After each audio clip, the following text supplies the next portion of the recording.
Los movimientos sociales en Honduras. El 12 de enero de 1900 se constituyó la Sociedad de Mineros El Porvenir en San Juancito, cerca de Tegucigalpa, y en 1911 los trabajadores de la Rosario Mining Company formaron en Tegucigalpa la Sociedad de Artesanos El Progreso.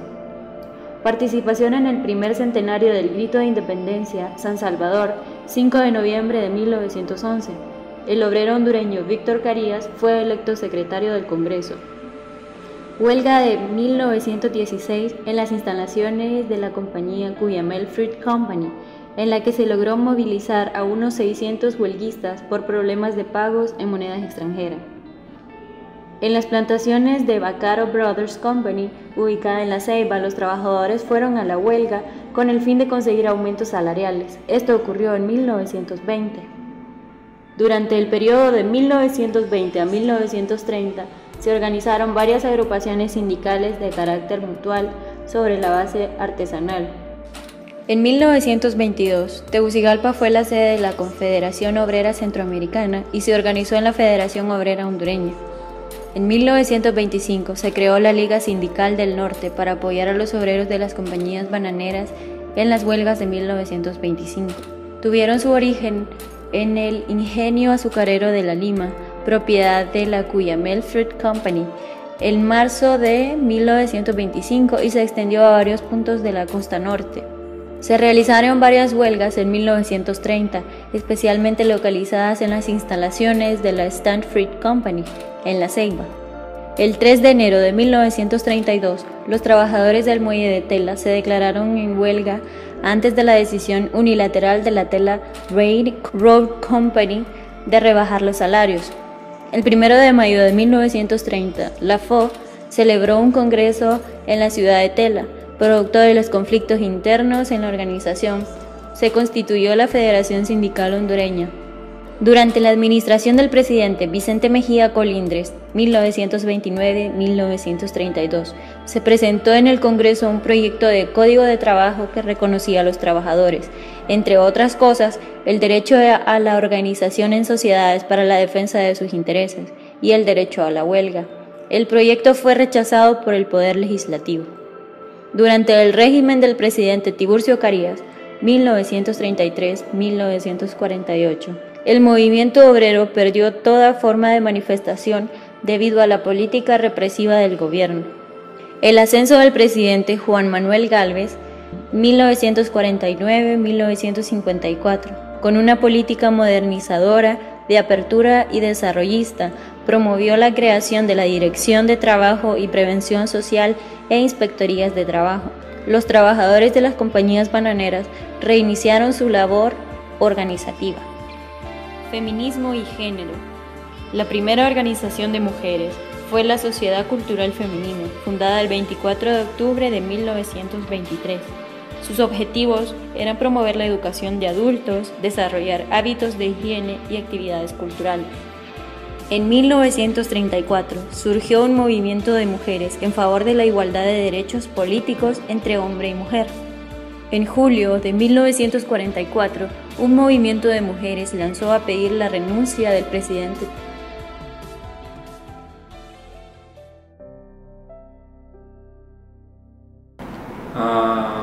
Movimiento social que nos afecta como país. La huelga del 54 fue un movimiento social que creo que marcó pues el hacer del hondureño y de las empresas en particular que explotaban el trabajo que realizaban algunos de los campesinos en Honduras, ¿verdad? Otra que creo que es muy reciente es lo que ocurrió en el 2009. Creo que eso en este momento han pasado pocos años, pero creo que con el correr de los años va a ser interesante conocer todos el impacto negativo que tuvo, ¿verdad? Como país, ¿verdad? A nivel económico, social, ¿verdad? Donde lo que ocurrió fue una polarización de toda la gente, ¿verdad? Pues creo básicamente que toda la cúpula de políticos que controlan toda la parte financiera y todo eso puede llegar a afectar directamente a nuestro país sin que mucha gente se dé cuenta, ¿verdad? como dice aquella famosa frase, los gobiernos empobrecen a la gente para que después voten por ellos. Entonces ese puede ser como un esquema directo de cómo esa parte social del país ha acaparado todo el poder para poder afectar directamente en la parte educativa y en la parte cultural de las personas, para empobrecerlos no tanto en la parte económica, sino también cultural y mentalmente. Pienso que la pobreza fue implantada, fue creada, no fue tanto, fue provocada. Entonces todos esos conflictos y divisiones que existen son los que lo crearon. Desde el momento en que la parte cultural y la parte de identidad eso es ocultada por los grandes poderes.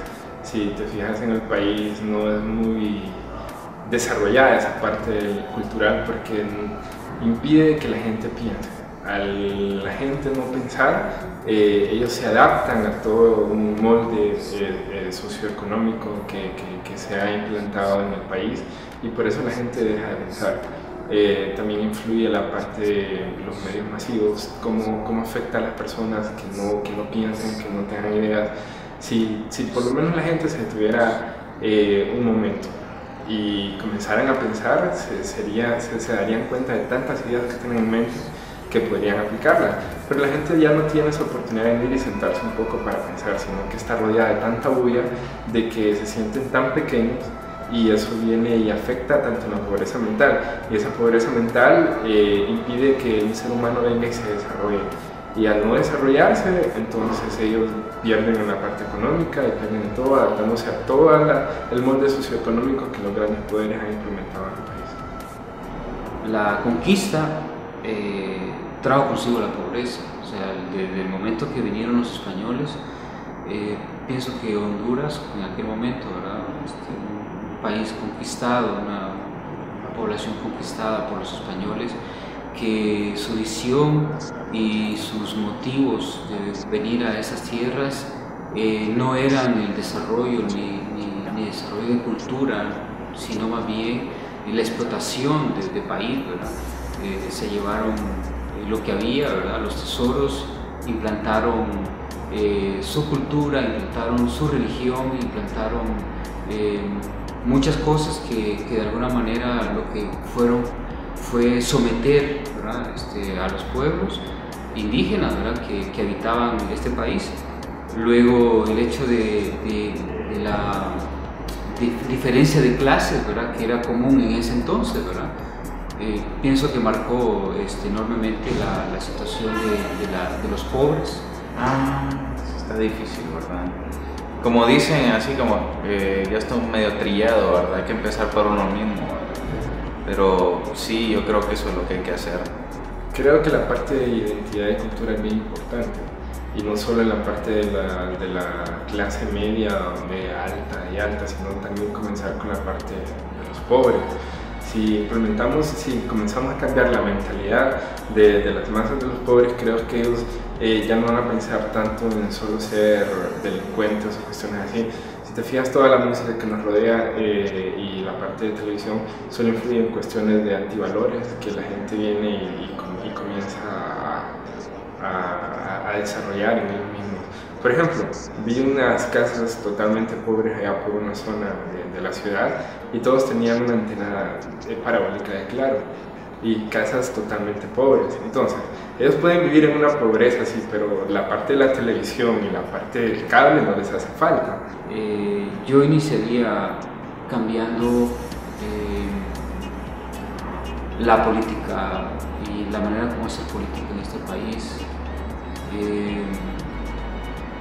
Pensaría en hacer cambios pero extremos, como el poder que tienen algunos, ¿verdad? No es que le quitaría el poder económico al que tiene el dinero, porque si el que lo ha ganado justamente, pues es su dinero, ¿verdad? Es su riqueza, pero hay demasiada falta de equidad, ¿verdad? Entonces yo buscaría quizá un poco de equidad, ¿verdad? En la posesión de la riqueza en este país, ¿verdad? Creo que la parte de justicia social y equidad. Ellos, como ves en el país, Creo que los gobiernos, los políticos, creo que son pocos los que no tienen empresas privadas. Entonces, por ejemplo, en la parte de seguridad quisieron hacer un caos en la parte de seguridad para poner empresas de seguridad en todas las colonias, portones y todo eso. Entonces ellos vienen y tienen cuotas mensuales y se están aprovechando de una necesidad del pueblo para generar ingresos para ellos.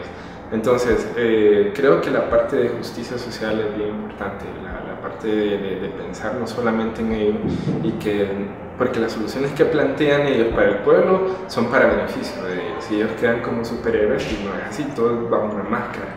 Entonces, si ellos realmente decidieran tener esa justicia social con la gente, las cosas serían diferentes. Pues sería que yo creo que ahí en lo que tiene deficiencias es en la educación. Ellos podrían promover una mejor educación. La educación al mismo tiempo, bueno, conocimiento, todo eso, y yo creo que esa sería la solución para la pobreza. O sea, la educación es la base de todo al final. No hay tales de economía, ni dinero, ni riqueza, eso es la educación, la verdadera riqueza, es lo mejor que podríamos adquirir.